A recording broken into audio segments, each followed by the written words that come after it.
The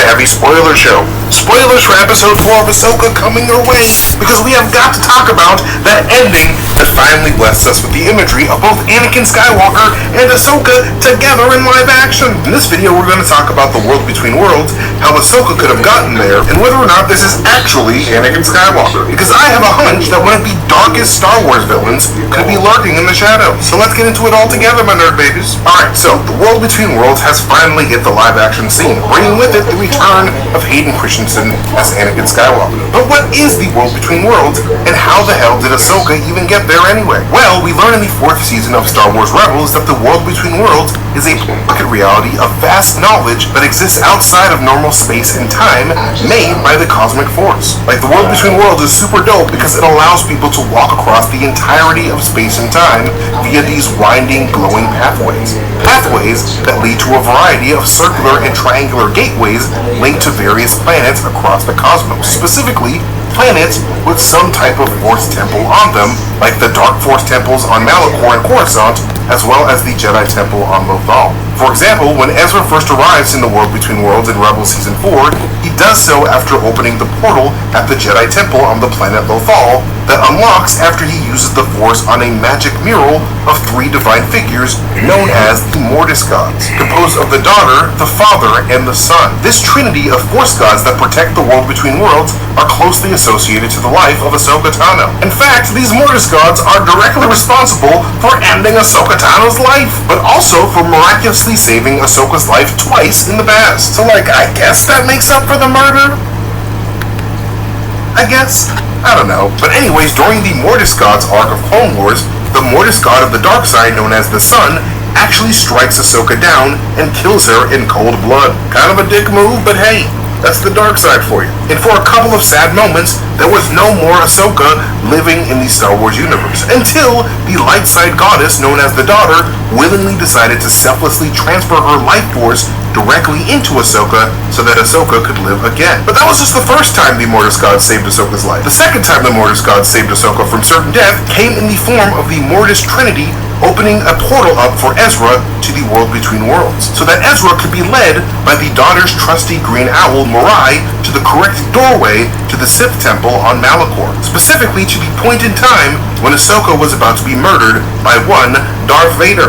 There would literally be no Ahsoka TV show if Ezra did not pull Ahsoka out of time. But it also appears that Ahsoka's life may have just been saved by the Mortis gods a third time by the end of Ahsoka Episode 4, when she survives being thrown off of a cliff by being transferred to the world between worlds once again. But this time, her old master, Anakin Skywalker, is supposedly waiting for her. What the hell is up with that anyway? How the hell did Ahsoka even get there? And is this actually the real Anakin Skywalker? Well, in my opinion, the answer to how she even got there is likely tied to one of the last things that Ahsoka did before she fell, which is burn the shit out of her head after trying to grab onto a star map, roasting on an open witch fire. Why would you do that, Ahsoka? That ball is hot. That's right, everybody. I believe that the star map and its links to the Mortis gods is exactly what teleported Ahsoka to the world between worlds instead of her falling to her death. Especially after examining the clues left behind in the star map pedestal in the Arcana ruins from Episode 1. In one of my previous Ahsoka videos, where I essentially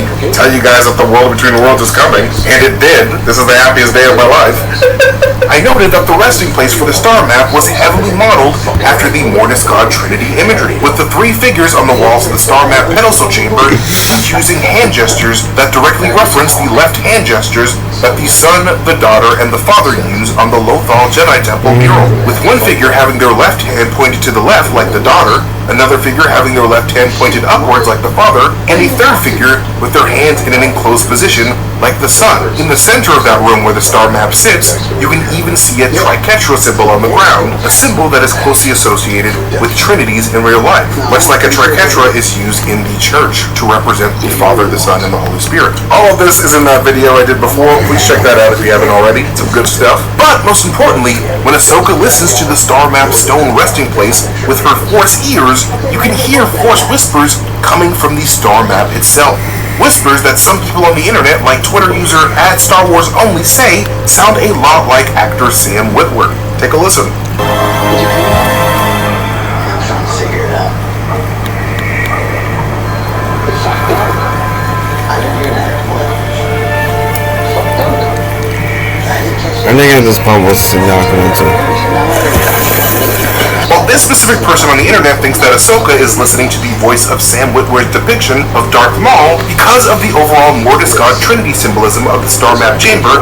I'm more inclined to believe that we're actually hearing Sam Witwer in his role as the Son, the very Mortis God who took Ahsoka Tano's life. When we first meet the Son in the Clone Wars series during the Mortis Gods arc, the Son was obsessed with the idea of corrupting the Chosen One, Anakin Skywalker. So much so that the Son even managed to manipulate Anakin Skywalker to the dark side completely as the Son's apprentice before Palpatine even did so in Revenge of the Sith. And the Son did this by cursing Anakin with cosmic knowledge. The Son showed Anakin visions of his dark future of losing Padme and becoming the Sith monster Darth Vader. And Anakin's fear of being too weak to stop that very future from happening is all the Son needed to secure his new apprentice. And the Son would have escaped with his dark apprentice Anakin to destroy both the Jedi and the Sith and rule the galaxy together with the power of the dark side if it wasn't for the Father's wise decision to erase the knowledge of the future that the Son put in Anakin's mind to make him join the dark side in fear in the first place. The Son would have literally been in total control of the Chosen One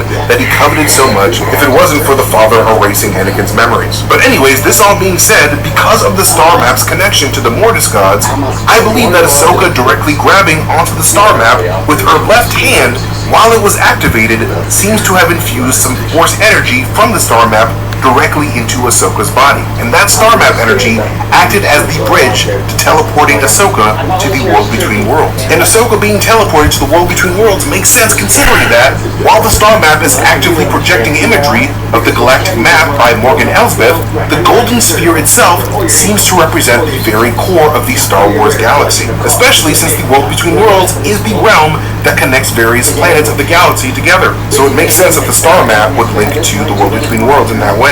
But also keep in mind here that Ahsoka burnt her left hand after trying to grab that Star Map, much like how the left hands of the Mortis Gods were emphasized in both the Lothal and Arcana ruins. I definitely feel that this was intentional to symbolically link Ahsoka to the Trinity holding the Star Map on the Arcana ruins. But the big question still remains here.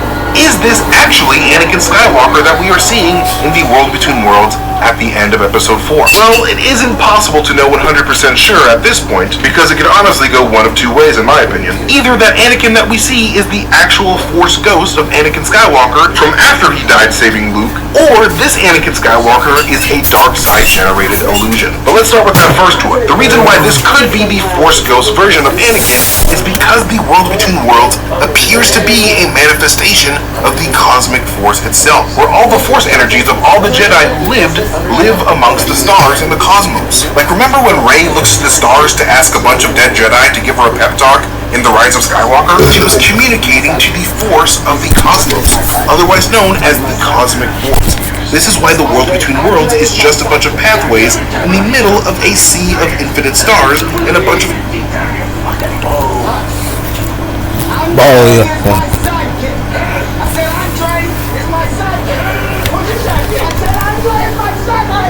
This is the second movie. Hey. This is no. That's pain.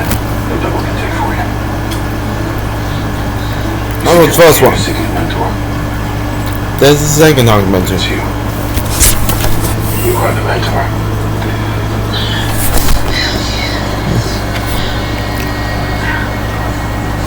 You know what? Take this moment to talk. Talk over your new bond. Let go. Get my tea.